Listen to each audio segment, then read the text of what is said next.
Hi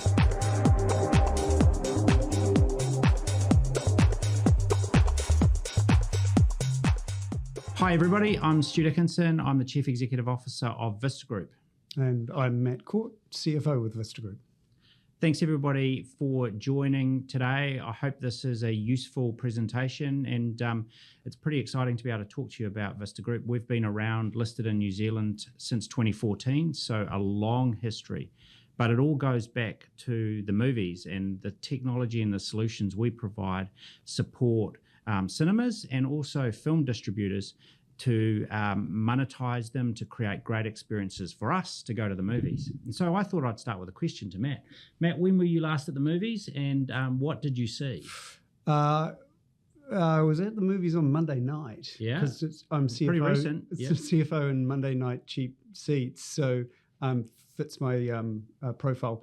I made the mistake. We had a big box office weekend from movie releases with Furiosa and Garfield out, and I must admit I made the mistake of going to see Furiosa and should have gone to see the cat. Not enjoying it. Should have gone to see the cat. I loved the Garfield comics growing up. I used to live in Taiwan, and we used to get the weekly English language newspaper, and it had Garfield on it. Yeah. So I have fond memories of that. So that'll be this weekend's movie. All right, I haven't seen that one yet. But it did well at the box office. It did really well, I think. Yeah. What about your last movie? So the last one I was actually with you in Sydney. We went to see June 2. We took some of our investors to that. It was a really great showcase of some of the Vista Group technology and what we do to support cinemas to be successful. So everything from when you buy your tickets, that's all done through Vista Group technology, through to also if you go into a premium experience, you might need some food and beverage. Want to take an opportunity for a glass of wine, some food, etc., before you go into the film. All of that is managed through our solutions, and then also in the cinema, the ticketing of that, the seating, and the management of that process is there as well. But also part of that process is when you find a movie, and so when you went to Furiosa on Monday night, you worked out where to go. Did you use our Flix app to as part of that? Oh yeah, Flix, what to watch and where to watch it. Yeah, it's great. In this case, I didn't, because I knew the time I had to go, because we were dropping some friends at a concert, and so I knew the one I wanted to go to.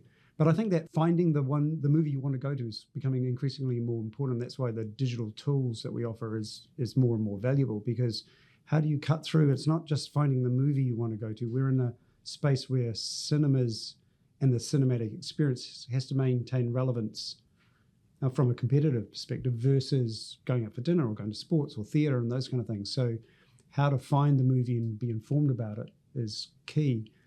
I guess that's why we see the uptake of our digital tools. Yeah, and I really love how you can go onto Flix, find the movie, but then actually go through and purchase tickets and start the journey there as well. So really for our clients, what we're providing is a completely integrated solution.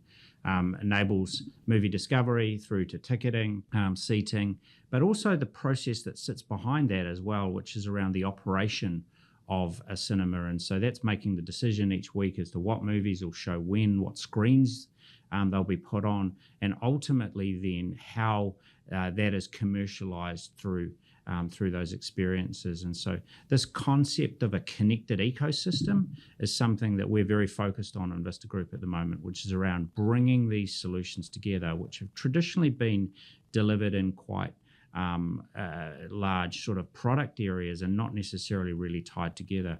As moviegoers want to have a connected experience, our clients need a connected experience as well. So that starts for a film distributor when we actually distribute the movie.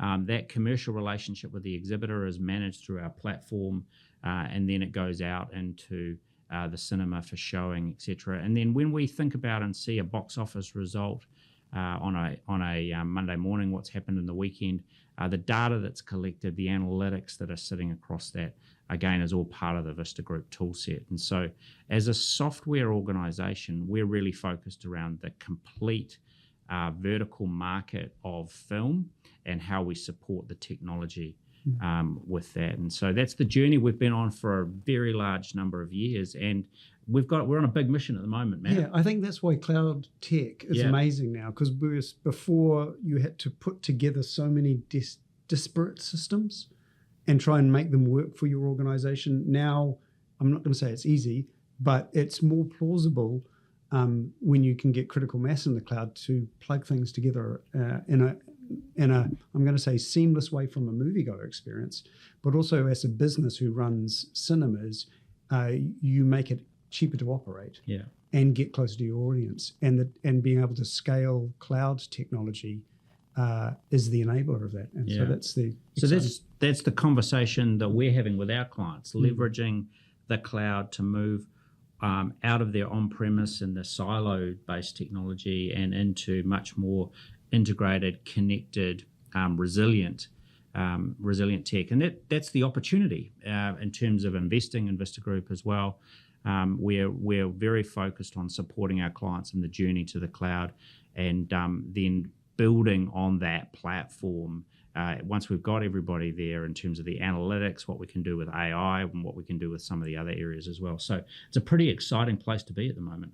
Oh, absolutely. And I think the nice thing, I think we're well on the journey. We've signed up some pretty big banners on the to come along with us, and we're in the throes of making them live now. And I guess the proof is always in the pudding, but it's kind of game changing for them. They're billion-dollar businesses that rely on Vista today in the on-premise world have put their money behind us to go to the cloud. So it's a privilege, but it's also super exciting. Yeah.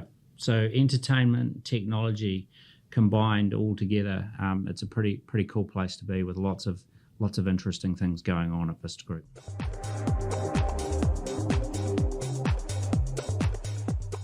Vista Group is a really special organisation. I've had an opportunity to be with it and be part of it for the last 14 months. During that period, we've been through a lot of change. We've changed the business model.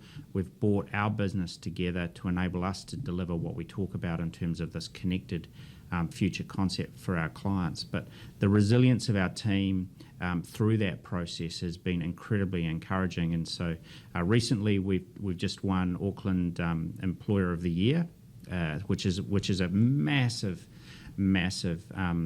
I guess, shout out to the team, all of the work that they're doing, both locally here in New Zealand and globally as well. And so for us, it's about how do we keep building on that? How do we keep creating opportunities through interns, through our graduate programs, and growing our people to deliver well for our clients, but also to grow their careers as well. I think the exciting thing about that from a people perspective is they've largely joined a tech company who works in an exciting kind of interesting industry, shall we say, but it's that tech journey or transition which they sit at the middle of, and they help those, as I said, billion-dollar businesses make their businesses go faster. And I think you can see it in the way that we work, is we're very results output driven. We like outcomes, and I think the opening up of the cloud tech, when you put data science above that, when you put AI above that, and you wrap cybersecurity around it, the opportunities that people see is very exciting, and it drives some really great output and innovation as well. So.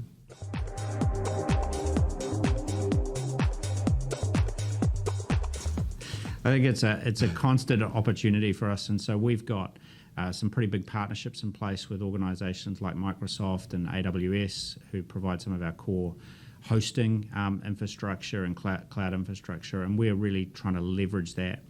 Also, our clients, certainly a number of our big clients around the world, are really quite innovative in terms of what they're doing, both with our technology but also across their businesses. And so bringing that back into our business, into how we think about product design, how we think about development as well is really important too. So we're trying to be as open as possible around the opportunities. And we're not short of opportunities. I think the thing that we've got in terms of the roadmap for our the transition and development is and as a CFO speaking, we're very conscious of how much we've spent on it to date and how much we know how much we need to do in the future.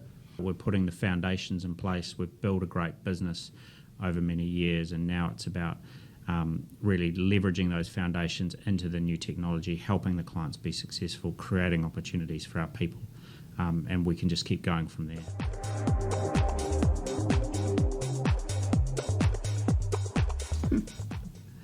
I think we're in a really unique position as an organisation. 46% of enterprise cinemas across the world use our technology today, if you exclude India and China. That is a massive market share in any industry for any organisation, let alone a company that's been born and grown out of New Zealand. So that's pretty cool. Having said that, there's still significant amounts of market opportunity that exist for us, both in different countries and geographies, but also in some areas where we operate today, we've got a relatively thin layer of coverage. And in some of our clients, we don't have our full solution set in there as well. So for us, growing in our existing clients, moving them to the cloud, and then building out these markets is the key priority.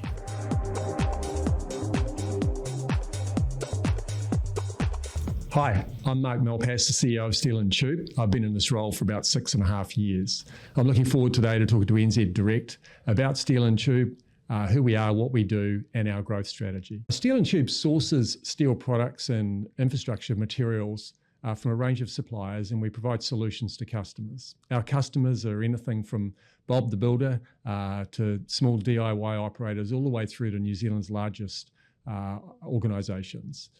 We also supply some of the largest projects that have been built in New Zealand. We organise ourselves into two key areas, distribution and infrastructure products.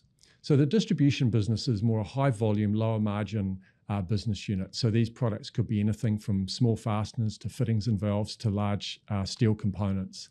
We source these from a range of suppliers throughout typically the Asia Pacific region. And we buy in bulk, so we're able to meet minimum order quantities of large steel mills and buy well at good pricing. And we hold those products and then sell them through our national network of branches to about 14,000 active customers. Our infrastructure products businesses are more bespoke products where they're processed before sale. They're typically made as part of a project where we're tendered or we've got under contract. And those products are such as roofing materials or composite deck floors, or reinforcing steel. And so we're involved in working with specifiers, so architects, engineers and designers, to make those products to a customer's exact needs. So we're able to be innovative with the solutions that we provide with our customers. Some examples of projects that we've been involved in that we're proud of. Most recently, we completed the Harapaki Wind Farm project, which involved our work for about 18 months, where we were supplying about 3,000 tonnes of steel to the bases of 41 wind turbines. The Harapaki wind farm is built in a very difficult terrain, and during the period that the project was underway, there was a number of storms and challenges with access roads, adverse weather events, and so we were able to work with the main contractors to be able to get that project finished on time and within budget. We've also been involved in City Rail Link. We've been involved in the Homer Tunnel down in Fiordland. We've also completed the Napier Wharf 6 project, which involved 400 pile cages being installed, and we were able to help work with the client to be able to get that project finished well ahead of time.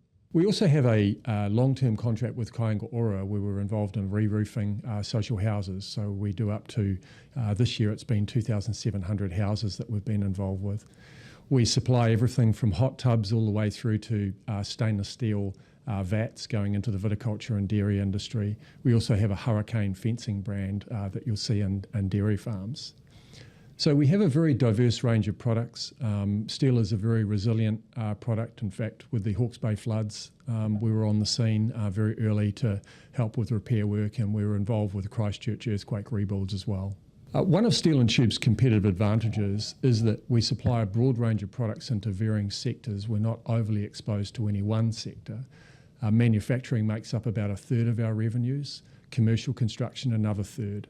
We then have 15 to 20% of our revenues into the residential sector, which includes merchants such as ITM and Mitre 10. And then we have a further 10 to 15% that's in the infrastructure sectors. Our Steel and Tube is also a very trusted partner with our customers. We're relied on to produce and supply quality products that are made safely and sustainably. Our purpose is quite simple: to make life easy for our customers. Our customers are often involved in very high-stress situations with a lot of complexity in the projects that they're completing, and our core role is to really make life as easy as possible for them to complete those projects on time. So everything we do is really hinged around that, making life easy for our customers. We have a dual pathway strategy to strengthen our core and build on high-value products and services.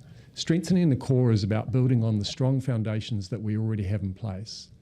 Growing high-value products and services includes both organic and M&A activities. We've recently purchased, over the last couple of years, a few businesses, one being Kiwi Pipe and Fittings, Fasteners NZ, and most recently Rodex. Our organic activities have included growing our aluminium business, and secondly, our plate processing businesses in both Auckland and in Christchurch. Despite the soft economic environment, Steel and Tube is focused on what we can control.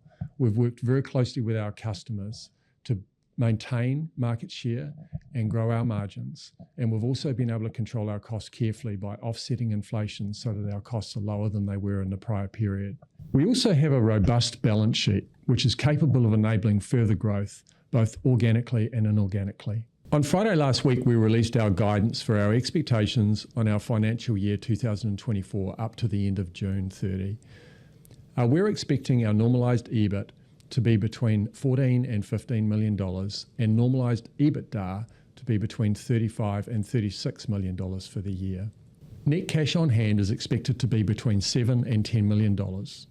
The board are committed to providing value to shareholders and are expecting to be able to declare a final dividend for financial year 2024. While the timing and pace of economic recovery is unclear, we expect that we are close to the bottom of the cycle and are expecting for our customer mix that we should start seeing some growth by the 2025 calendar year. Steel and Tube is well positioned for growth when it returns. We have strong customer relationships, quality inventory on the ground, and the business is well set up for operating leverage. The longer-term economic backdrop is very positive. Steel is one of the world's most essential and sustainable products. We have a long pipeline of activity ahead of us in the infrastructure and climate resilience sectors. The government has just announced as part of the budget a $68 billion program over the next 5 years in roading and essential infrastructure.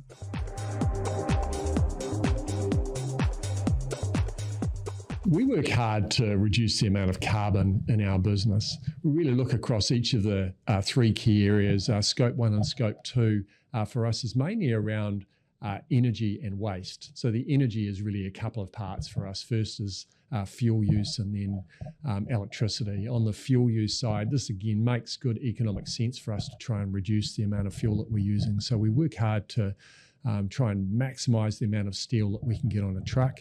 And that, obviously reduces the amount of fuel that we're using in the system. Electricity, we've recently put in LED lights across all of our businesses, and those LEDs have meant that our power bill is down about 13% on what it was previously. So again, these initiatives are good for the environment, but make good sense from an economic perspective. On the waste side, we're also actively trying to avoid waste going to landfill. We have internal programs for our employees where we're recycling e-waste. We're also looking at ride shares so that we can try and again reduce the amount of environmental contamination through fuel use. Scope 3 is more challenging, where we're looking at embedded carbon from the products that we sell and distribute. So what we're doing at the moment, obviously the industry are looking at things like electric arc furnaces, DRI and other green electron type opportunities to reduce the amount of carbon going into making steel. What we can do as a distributor and a processor of steel is look hard at the mills that we're buying from. So we actively assess the carbon content of the mills that we purchase from, and we also look at the amount of carbon required to move products from those mills to New Zealand. And so we actively review those as an opportunity to try and reduce Scope 3 emissions. So those are the key areas that we're looking at the moment.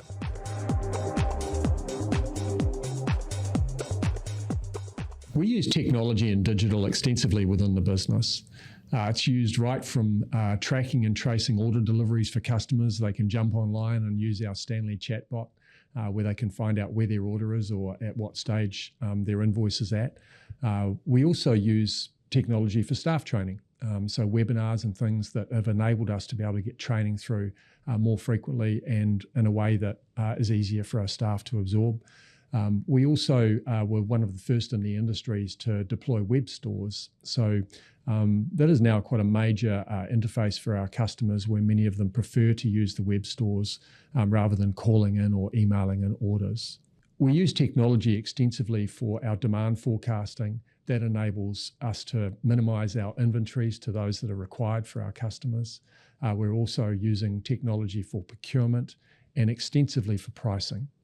A final word before we finish. I would like to acknowledge our board and the fantastic team of employees that we have. We recently celebrated 70 years in business, over 50 years of that as a listed company. It was wonderful to be able to celebrate that by awarding 70 shares to all of our staff so that they are now shareholders in our great company. Thank you for listening.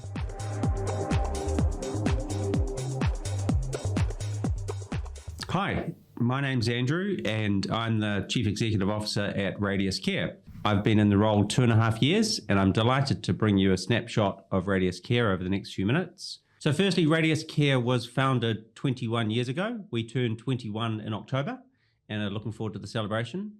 Our founder is my boss, Brian Cree, who opened with our care home in New Plymouth, Heatherley. We now have 23 sites, ranging from up north at Haruru Falls, right down to Invercargill in the South Island, and all throughout New Zealand in between those two sites. We have 1,700 exceptional people who run our business, and more of them later, and 1,650 residents.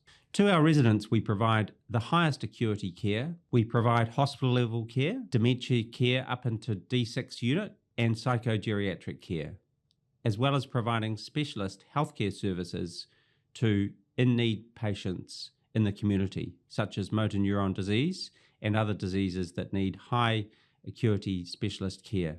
Finally, what we are not a retirement village operator and developer dependent on the property market. So we're set aside from the other listed companies in the sector, and we are a specialist aged care provider. Next, our exceptional people. Massively critical to the business. They're our point of difference, and they run the business. Our caregivers, our nurses, our cleaners, our maintenance people, our managers, our kitchen workers, and everybody in the business who every day, right now, are tending to our elderly people. Our job is to encourage them, empower them, and train them so that they have the tools to look after our residents every day. We also encourage feedback from our staff and regularly get open and honest feedback during site visits and during regular feedback sessions, which is critical to us to improve the care we're giving to our residents. The third topic I'd like to cover is our business focus. And this comes down to primarily two things. We have a laser focus on providing exceptional care. At Radius Care, the last 8 audits we've had have resulted in maximum certification periods, either being awarded or soon to be awarded. And I'm really proud of that. Well done to our teams. Secondly, we are very commercial. As evidenced in our results released to the market for FY24 recently, our EBITDA per bed is approximately $25,000, which is double the next highest EBITDA per bed in the sector. We're very proud of this number and it keeps growing. It grew by 25% in financial year 24. And we're looking to build on that and drive the business even harder into FY25 and beyond. To that end, our underlying EBITDA was up nearly 50% to the year to 21 million. And again, that's a key metric for us to focus on. Related to that, our operating cash was 14 million after the previous year FY23 of $4 million. And that enabled us to pay a modest dividend in May, something that we're pleased to do, especially for our very important retail shareholder base. We're delighted that Forsyth Barr have released a research report on us this morning,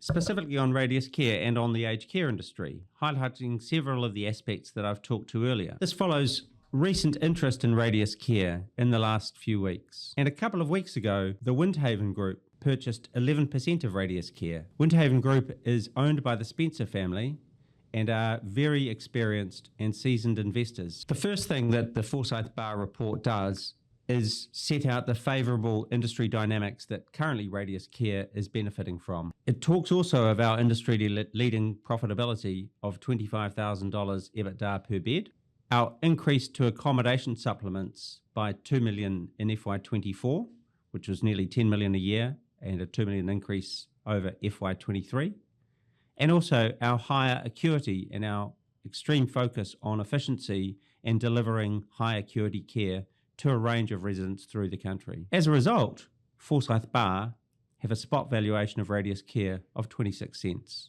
So I'd like to finish before the question section with future growth. Where to from here for Radius Care? We've got aspirational growth plans and several different options to grow from here. Firstly, we have strategic value accretive capital light acquisition targets.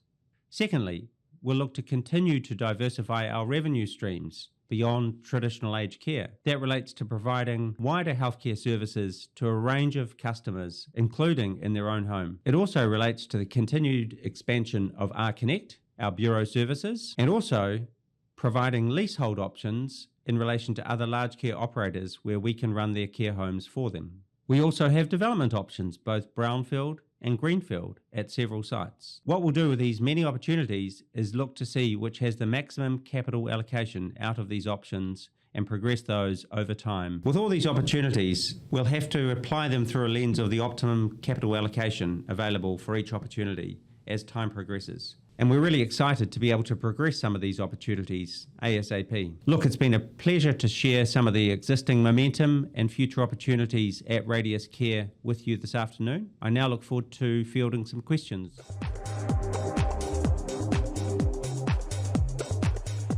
That's a really important question. For our residents, we have activities teams that run constant activities both in our dementia wards, our hospital wards, and in rest home. They are there to do physical and mental exercises with our residents. In fact, I'll tell you a quick story about that. A little while ago, I was at Windsor Park, one of our lovely care homes, and our residents were sitting there waiting and clearly waiting for something. So I asked what it was about. They were waiting for a kindergarten group to come and join them for morning tea. So I said, this will be great, I'll stick around. So I did, and the energy and joy that the kindergarten children brought with their balloons, their toys, their books, and the pure joy in our residents was actually amazing and quite heartwarming to me. That happens every day. I was lucky enough to witness it, and quite a moving scene. We actively engage with our residents and make sure their families visit regularly and they have lots of contact with other people beyond the care home.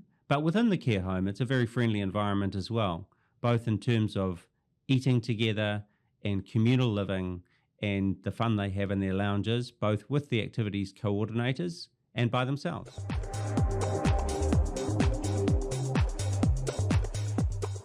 Look, that's very important to us. I talked a little bit about training before. That's absolutely critical that our nurses are trained. We've trained our nurses on our EPIC training courses. I think we've trained over 100 RNs in the last few months because a lot of our registered nurses are from overseas and so have to learn not only the New Zealand culture but New Zealand aged care and how to deliver best practice aged care. So that's critical. 60% of our care home managers are internal hires, so they've been promoted through the business, and that's a great development pathway that we think is critical for our people. And also connections to other care homes, making sure that our staff talk to people in other care homes to develop best practice ideas, swap activities, and swap things they're doing in our other care homes.